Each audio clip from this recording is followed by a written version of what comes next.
So I just really want to preface this video by saying that this is not a drama video. If you're coming here for me to um, talk badly, I guess, about Gabbie Hanna and go into the details of drama, that's really not what I'm here to do. I'm more interested in analyzing social media careers and how interesting it is to be able to see someone in real time go from the top of YouTube, the top of internet creators to irreverent or whatever she said.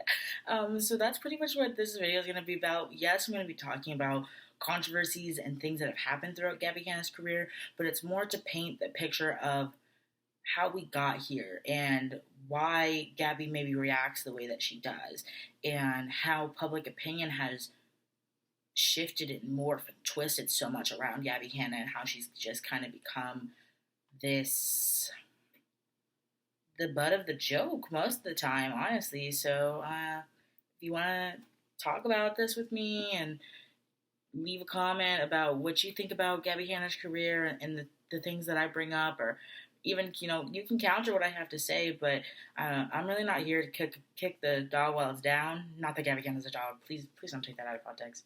Anyway, yeah, let's talk about it. So first, I guess we should talk about like the whole Gabbie, Rachel, and Angelika thing that kind of happened on Twitter. What was that, last week? Something like that.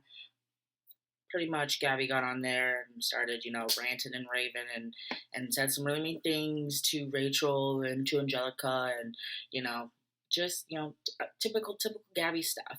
I think it's interesting because I was waiting to see. Angelika responded on Twitter, and I was waiting to see what she had to say on YouTube since that's her main platform. But honestly, her response was pretty much a non-response, and she just acknowledged that it happened, and said that she might revisit the topic when she feels like Gabbie Hanna's mental health is in a better place. And I respect that decision. I think that was the right way to go about things. Because there has been a lot of dogpiling on Gabbie, and she very clearly is not handling things well right now. So I think that Angelika made the right decision in postponing maybe talking about it until it just feels more appropriate. And that whole situation is kind of what inspired me to make this video, because again, I'm seeing this discourse of people that are saying, Gabbie wants the drama. Gabbie creates the drama. We shouldn't feel bad for Gabbie Hanna because she's done X, Y, and Z. And I think that it's important to keep in mind that while it's important to hold these people accountable, and while it's important that we don't let people just get away with doing bad things and mean things because of their mental health, it's also, we should consider the fact that because she's not in the best state of mind, she's not making the best decisions. And maybe these are decisions that she wouldn't be making if she was in a better mental state. So let's talk a little bit about Gabbie's past and kind of how her relationship with the internet formed. As we all know, Gabbie got popular on Vine and was one of the few Viners that was able to make the successful transition from Vine to YouTube as a platform, and not only maintain her audience, but grow even bigger than she had ever been on Vine. Back then, she was hanging out with David and the Vlog Squad. I'm not here to talk about that today. Click on a different video. Anyway, back when Gabbie was hanging out with all of them, something happened and Gabbie distanced herself from the group. Nobody in the Vlog Squad, nobody from David's camp said anything about why this had happened. People just noticed that Gabbie was no longer showing up in David's vlogs. Gabbie never made a statement until much, much later, when the rumors just kept coming and coming about Gabbie must have done something horrible. Gabbie must be a bad friend. Gabbie must have done something wrong for the Vlog Squad to kick her out. Not that these were just two friends that weren't meshing together anymore for whatever reason. Despite nobody having any kind of evidence, that's what the narrative became. The narrative became that Gabbie had done something horrible to David and Liza, and that's why she was no longer a part of the Vlog Squad. And from what we know now about that group of people, I think we should revisit that idea. That's all I'm going to say. Okay, so now I want to talk about one of Gabbie's first scandals, the whole rice gum situation. If you're not old enough to remember that, you probably should not be watching my content. I'm just gonna go ahead and say that. Like, if you weren't on the internet when that happened, please don't watch my videos. But pretty much what happened was that Gabbie and Rice Gum were at a party. Rice Gum had said some mean things about Gabbie on the internet. Gabbie jokingly confronted Rice Gum, and a physical altercation ensued in which there's debate on exactly what happened, but the end result was that Gabbie ended up with scratches and her cell phone was broken. Rice Gum admitted to breaking Gabbie's cell phone and paid for Gabbie to get a new phone. So, as far as I'm concerned, that's admission that some kind of altercation ensued in which he was responsible for the destruction of Gabbie's property. That's assault. At the time, people didn't classify it as that. At the time, the narrative was that Gabbie had done something awful to provoke him and somehow was deserving of being physically attacked. And that's what the narrative became. It became a joke. Absolutely no one stuck up for Gabbie Hanna. None of the other YouTubers that were at the party and saw the altercation stuck up for her. No, when people made videos about it, nobody was taking her side. Nobody was calling Rice Gum out for the fact that he physically assaulted Gabbie Hanna. Like, at the end of the day, like, that's what happened. Like, there's enough evidence to support that that's indeed what happened, because you don't even have to lay your hands on somebody. If you destroy their property, in many states, that's still considered aggravated assault. You can still get charged legally for destroying somebody's property. And Gabbie had scratches on her. So, clearly something happened. Something happened, or else why did he pay for her phone? And I think that this was a really important moment for Gabbie, because this was, like I said, this was one of her first dramas, and because nobody supported her in such a crucial time, she felt backed into a corner. She was left alone to defend herself against this. He made a whole diss track about her, with some very fat-phobic lyrics to it, if y'all remember that happening. And so I can see why Gabbie early on developed a big mistrust of the YouTube community and of the internet, because when she needed support from us, and early on, Gabbie was not known as a problematic person at this point in time. Like, she hadn't done anything to deserve this happening to her. Not that anybody ever deserves someone putting their hands on them, but yeah, like, she really had not done anything up until this point, and yet still nobody defended her. Nobody had anything to say to Rice Gum about this atrocious behavior, and I can see why Gabbie early on didn't trust us and didn't trust YouTube, and felt like she was going to have to be the only one in her corner to defend herself. The next point I want to talk about is the whole manager expectations thing. So, to recap this situation, Gabbie and Tana promoted this company called Kinza Cosmetics that essentially was a scam, but it was a very good scam. Like, they were very good at being able to hide the fact that this was not a legitimate operation, and they were able to trick both Tana and Gabbie into promoting their products. And it took a while for people to figure out what was really going on here, and that people weren't getting their brushes, that these were cheap brushes from AliExpress, that they were being marketed as a luxury product, etc., etc. Y'all remember what happened. It took a minute, but Gabbie made a response. In this response was the infamous "manage your expectations" quote. I'm sure y'all all remember that one. This incident and word choice, I guess, caught Gabbie a lot of heat. A lot of heat. People really started to have this deep, genuine dislike for Gabbie at this point. Like, not to say that there weren't people that already disliked her by this point, but when people felt like Gabbie had taken advantage of her fans and this was her response, people were really angry about it. And I'm not saying people don't have the right to be upset with the way that she chose to communicate her thoughts, I guess, but what I'm saying is that this wasn't really the worst thing that anybody's ever done, but Gabbie caught a lot of heat for it. I can understand as an adult that So Gabbie says that she was contacted by the company. They sent her the product. She tried the product. She figured it was worth the $10 that you were paying for the shipping, but you were really paying for that for the brushes. And so she chose to promote that. And I can understand that as an adult, Gabbie has enough thought process to understand that if a company is advertising free brushes, pay $10 for shipping, that you're essentially getting $10 brushes. Like most adults would have like the thought process to be able to figure that one out.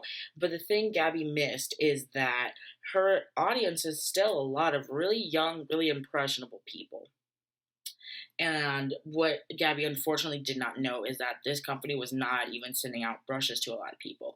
But I will say that Gabbie wouldn't have known that until people started to say something. So, there's no way she could have really prevented that from happening. I guess she could have vetted the company a little bit more, but to seeing as though Tana's camp also got fooled by the same company, I'm assuming that they, were able to make themselves at least seem legitimate to these people who have been working in the industry for several years. So I think, maybe she should have been caught a little slack on that part. Did Gabbie make a bad word choice? Well, did it come off a kind of aggressive and dismissive? Yes. But again, things that were being made about her that she was just money hungry and didn't care about her fans and all this kind of stuff, when in reality she just, was fooled, unfortunately, by this company.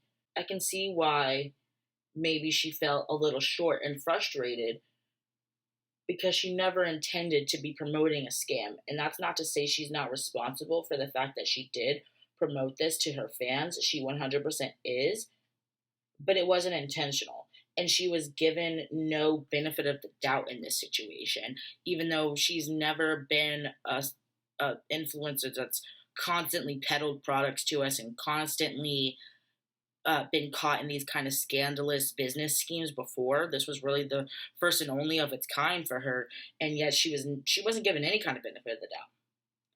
And the heat came down way more on Gabbie than it did on Tana. So let's talk about pretty privilege, okay? None of these people were ragging on Tana the same way they're ragging on Gabbie. So what does that tell you?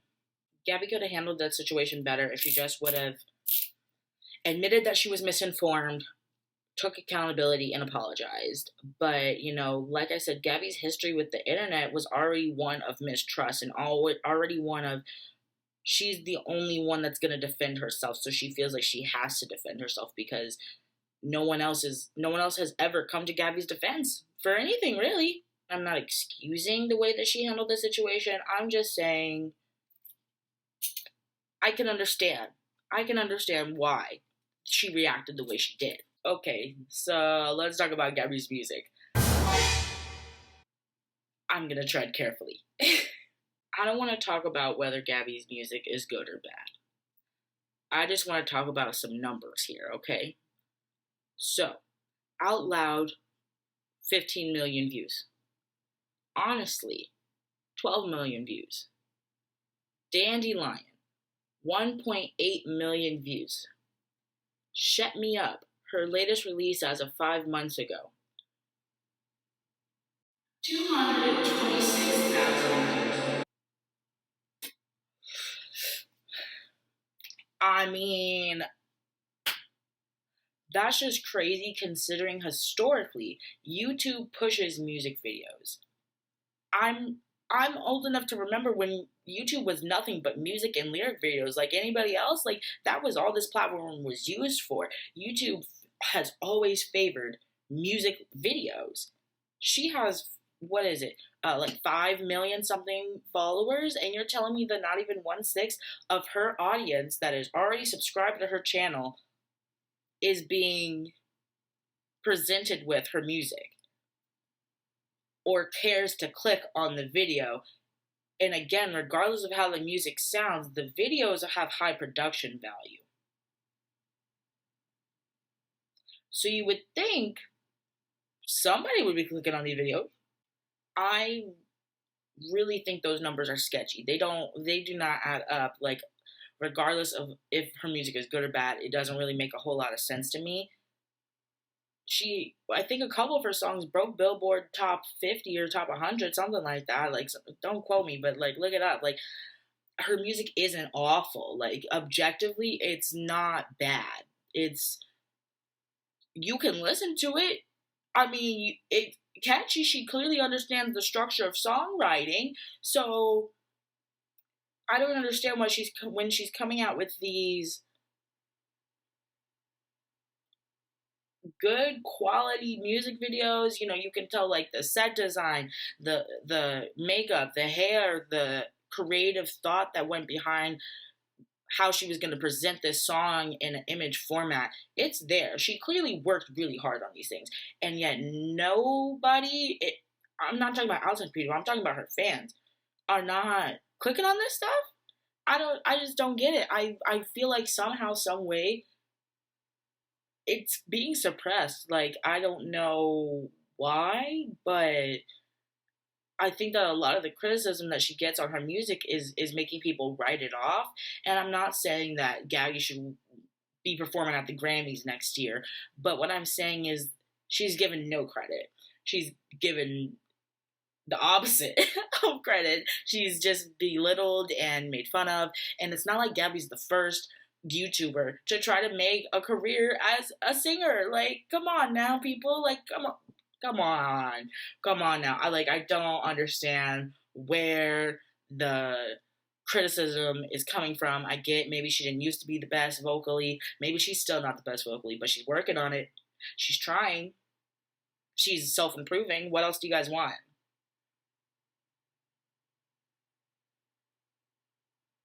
Let's move on.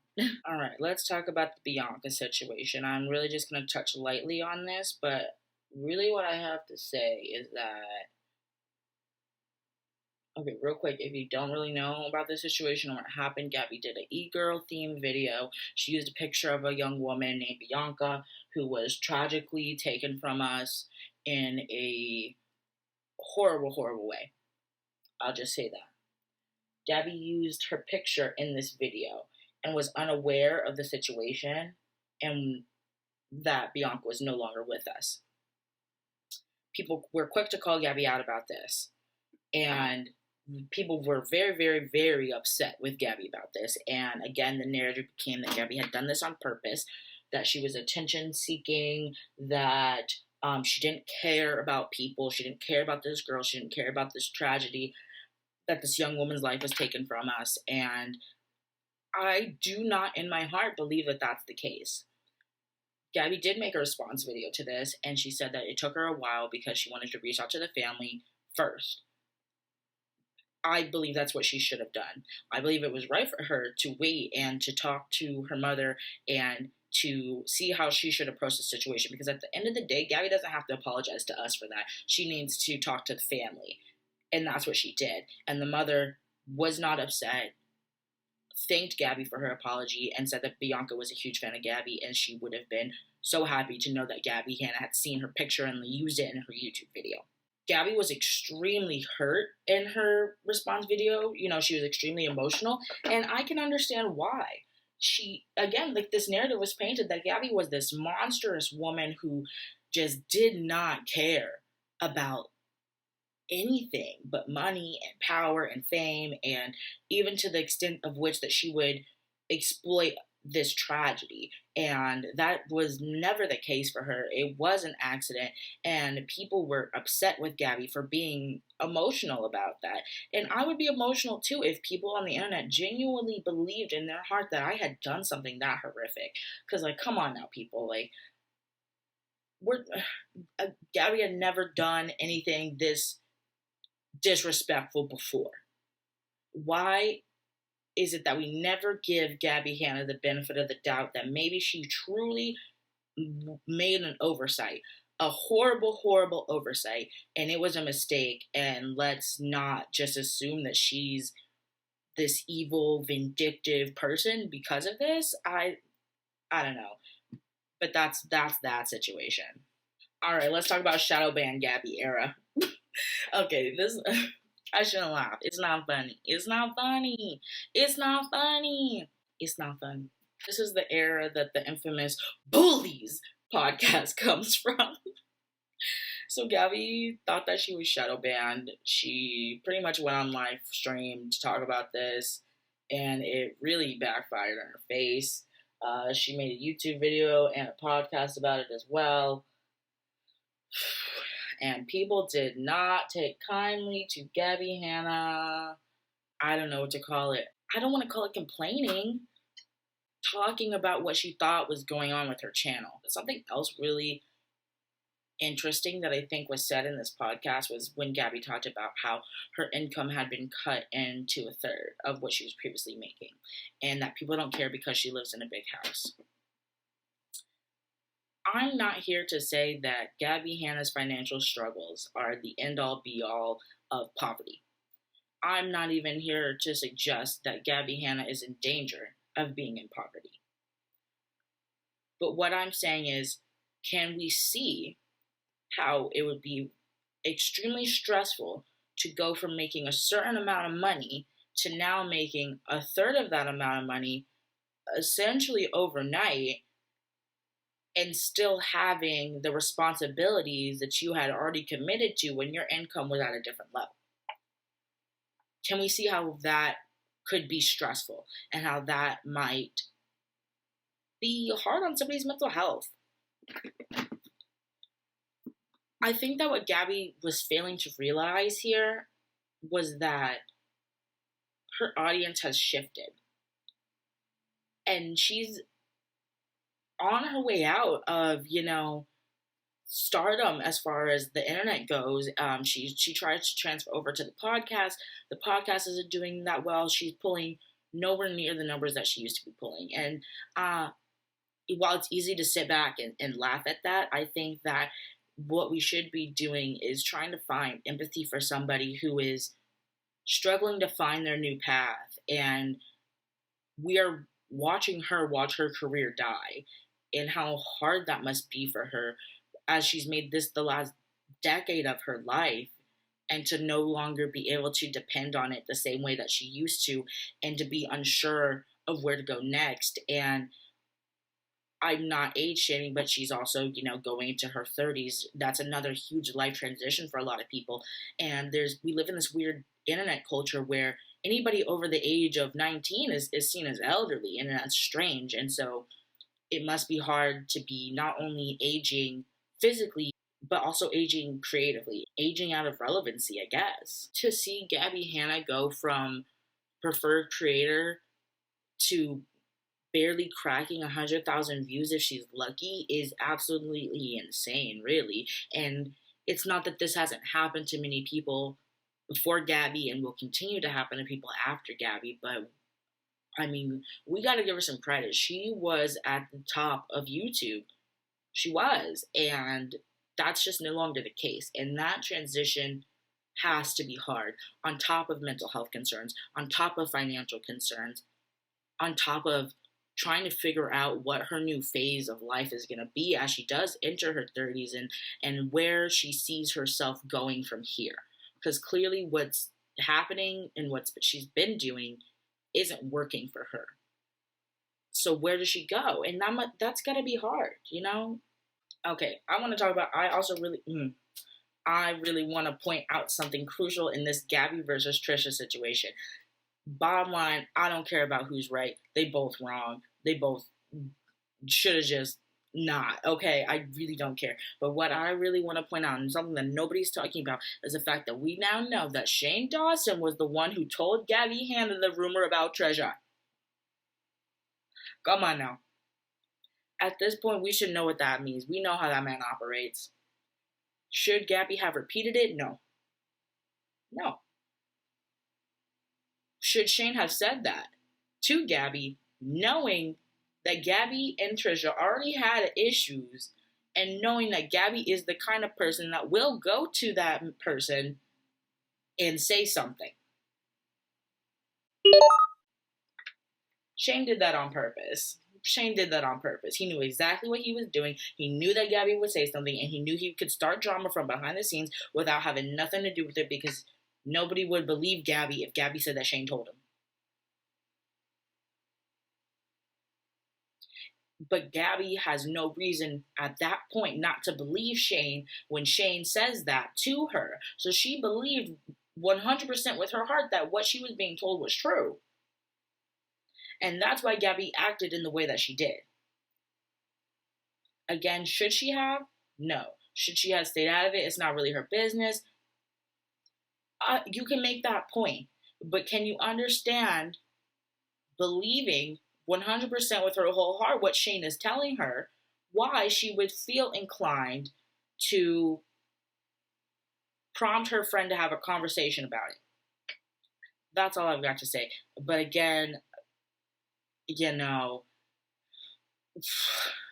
all right, so let's circle back around to Gabbie's poetry, this thing that has followed her, and maybe I just think Gabbie might not, she just might not want to write another book at this point, unfortunately. So this is the whole thing that caused Gabbie to lash out at Rachel, and that caused the whole Twitter thing that I was talking about in the beginning of the video. Ooh, people are gonna be mad. Okay, we already know that Gabbie has a tendency to lash out at people.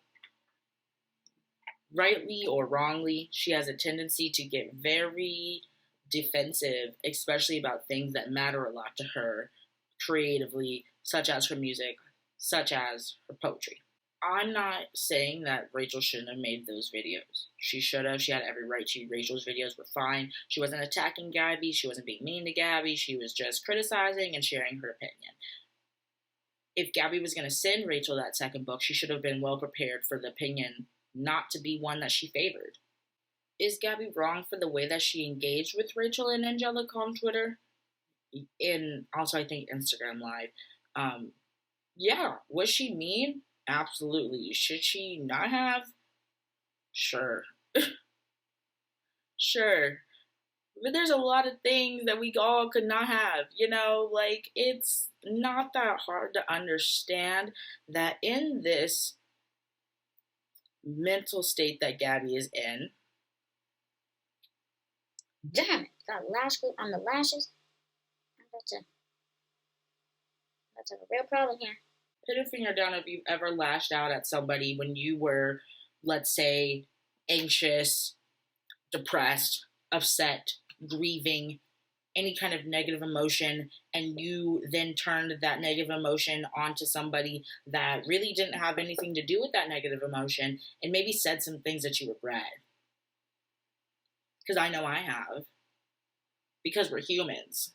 Because that's kind of something that humans do. Because humans are flawed, and I'm not saying that it's right. What I'm saying is that the criticism that Gabbie gets for the things that she does is on another level. Because while what she did was wrong, all she really did was say some mean things about a girl on Twitter. Compared to the things that we are currently dealing with on the YouTube platform, this should be the least of our concerns. And we know where Gabbie is mentally right now. So maybe don't take the things that she's saying personally, which I know is hard to do when someone with millions of subscribers and followers is saying mean things about you publicly online. But at the end of the day, Gabbie's kind of down and out, She's kind of down bad. Like, let's not pile on while she's already in this terrible state. Like, we expect influencers to not respond to every negative thing that is said about them, and maybe we should take some of that on our own advice. And maybe when we see that she is in this difficult spot, she's lashing out because she's hurt, she's upset, she's unsure, a lot of things. And maybe we can cut her some slack. And I feel like Angelika did cut her some slack by only kind of briefly touching on and acknowledging what had happened on Twitter.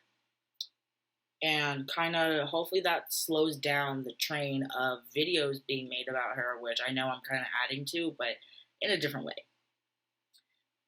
When I was looking around at people's opinions for this, I found nobody else that had the similar opinion of me. Every video seems to be Gabbie Hanna deserves what she's getting. Gabbie Hanna creates her own problems. Gabbie Hanna isn't the victim. I'm not here to say that she is the complete and utter victim of every situation that she's ever been in, but I do think that in a way she's a victim of the monster that is social media and how hard it can be to navigate the ups and downs of that, and how hard it can be to go from top of the world one day to irrelevant the next day. So yeah, I do think that we should kind of feel bad for Gabbie Hanna. Sorry to be the one to tell you. Has Gabbie Hanna done bad things? Yes. Does she need to be held accountable for those bad things that she's done? Yes. Is it fair to criticize a public figure? Yes. But none of these things are mutually exclusive from us being able to have genuine empathy for somebody who is in a bad mental state and is going through a really hard time, something to the level of which none of us can really truly understand. Someone who's trying to cope with how they fit into an algorithm that is so fastly changing. And is it possible that she is doing these things for attention? Yes. But we'll never really know if that's the case. We can never really know what someone's motives truly are. But I'm going to side with no. And the more realistic thing is that Gabbie's just having a hard time aging in front of the whole world to see and always being the butt of the joke. I think it's kind of wrong for us to be having this debate that Gabbie Hanna is somehow undeserving of our empathy just because she's rich and famous, I guess. Rich and famous people, we can still feel bad for them. And I know it's a lot harder, but empathy is empathy, and humans are humans. And yes, she's responsible for her actions, but I guess my unpopular opinion is that Gabbie's struggling with fading out. She's unsure of where she sees herself in her career going from here, and she's probably a little scared. And so, yeah, I feel bad for Gabbie Hanna, and that's the end of it. So I guess, thanks if you cared. See you guys.